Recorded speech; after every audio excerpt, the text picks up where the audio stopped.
Hello friends, this is Parveen Solanki from PL Shroff college. Friends, last lecture में हमने 1 से लेके 5 तक के ट्रांजेक्शन्स जो है उसका मैंने आपको एक्सप्लेनेशन दिया था। आज हम लोग 6 से लेके 10 तक के जो ट्रांजेक्शन है उसका एक्सप्लेनेशन आज मैं आपको दे रही हूँ। ठीक है, अभी मैंने आपको व्हाट्सएप पे जो 5 ट्रांजेक्शन सेंड किए हैं उन्हीं 5 ट्रांजेक्शन का एक्सप्लेनेशन यहाँ मैं आपको करवा रही हूँ। ठीक है फ्रेंड्स, 6 नंबर का ट्रांजेक्शन है received commission ₹250 from Ram. Ram के पास से 250 रुपये का कमीशन मिला। अब देखो, जब ये ट्रांजेक्शन हुआ तो एक्चुअली क्या हुआ, Ram received commission of ₹250 from Ram. Ram के पास से पैसा आया यानी कैश कम्स इन। ओके, सो एक अकाउंट यहाँ पे इन्वॉल्व है कैश अकाउंट। ओके, और कैश अकाउंट कौन सा है? Real account. ठीक है, और क्यों रिसीव हुआ है, कैश क्यों रिसीव हुआ है राम के पास से? एज अ कमीशन रिसीव हुआ है। ठीक है, so commission account nominal account है। Okay, so commission account nominal account है। नॉमिनल अकाउंट का रूल है debit what, debit the expenses and losses, credit the income and gain. अब आपको राम के पास से कमीशन मिल रहा है तो आपका इनकम हुआ, तो हम उसको क्या करेंगे? क्रेडिट करेंगे। और कैश आ रही है, कैश कौन सा अकाउंट है? Real account. रियल अकाउंट का रूल क्या है? Debit what comes in. So देखो, यहाँ पे कैश अकाउंट डेबिट हो गया और कमीशन हमें मिल रहा है, कमीशन हमारी इनकम है, इसलिए कमीशन अकाउंट को हमने क्या कर दिया? क्रेडिट कर दिया। पूरी एंट्री क्या बन गई? Cash account debit to commission account. Okay, now let us move to the transaction number 7। 7th number का ट्रांजेक्शन देखो, purchase goods for cash worth ₹750 from Jay. Jay के पास से 750 रुपये की गुड्स हमने क्या कर दिए? परचेस कर दिए। ठीक है, सो परचेस क्या है? खर्चा है। जब भी हम कुछ खरीदते हैं तो खर्चा होता है, और परचेस अकाउंट ये नॉमिनल अकाउंट होता है, purchase account as well as sales account. Okay, so जब हम खर्चा करेंगे तो क्या होगा? एक्सपेंस होगा। और हमारा नियम क्या है नॉमिनल अकाउंट का? कि debit the expenses okay and losses. तो हमने नॉमिनल अकाउंट यानी परचेस अकाउंट को क्या कर दिया? डेबिट कर दिया। आप यहाँ देख सकते हो कि देखो, हमने यहाँ परचेस अकाउंट को डेबिट कर दिया।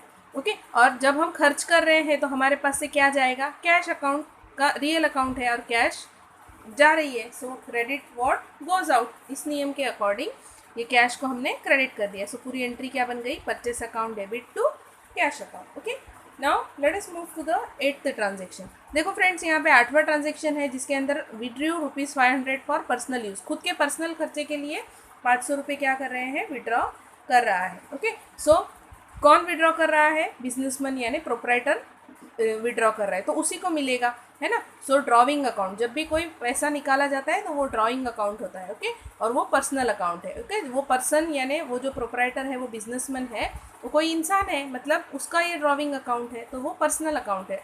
जिसको मिलता है उसको डेबिट करना है, right? Debit the receiver. So drawing account को डेबिट कर दिया।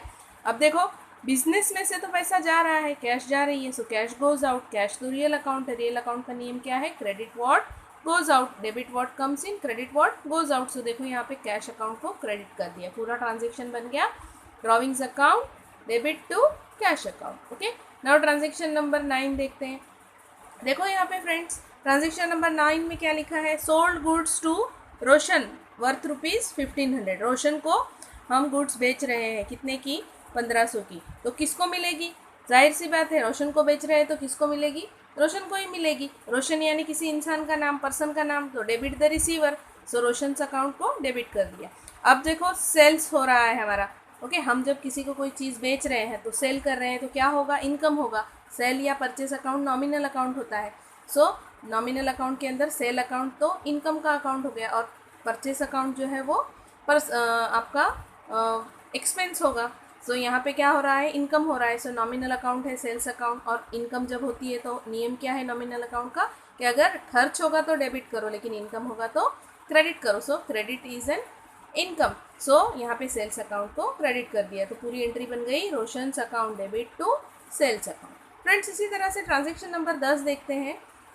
Withdraw money for office use ₹1300। अब देखो, पहले खुद के खर्च के लिए निकाला था, अब किसके लिए निकाला है? ऑफिस के खर्च के लिए निकाला है। ठीक है, so cash comes in the business. जब ऑफिस के लिए निकाला है, इसका मतलब कैश कहाँ आ रही है? ऑफिस में आ रही है, बिजनेस के अंदर आ रही है। ओके, कैश कौन सा अकाउंट है? रियल अकाउंट है। रियल अकाउंट का नियम क्या है? जो आ रहा है उसको क्या कर दो? डेबिट कर दो। So debit what comes in, so cash account debit हो गया। ओके, अब ये देखो, डेबिट व्हाट कम्स इन, और कौन दे रहा है, कहाँ से विड्रॉ किया जा रहा है, बैंक से किया जा रहा है। ओके, तो बैंक गिवर है, और बैंक कौन सा अकाउंट, कोई भी बैंक जो है, फाइनेंशियल इंस्टीट्यूशन जो है वो पर्सनल अकाउंट में आती है। पर्सनल अकाउंट का नियम क्या है, debit the receiver but credit the giver. So कौन दे रहा है, गिवर कौन है, बैंक है। सो पूरा ट्रांजेक्शन क्या बन गया, cash account debit to bank account. Okay, so friends इस तरह से हमने 6 से लेकर तो 10 तक के ट्रांजेक्शन का एक्सप्लेनेशन यहाँ पे देखा है। नाउ नेक्स्ट लेक्चर में हम आगे के जो ट्रांजेक्शन्स है उसका एक्सप्लेनेशन मैं आपको समझा दूँगी। ठीक है, thank you for listening carefully.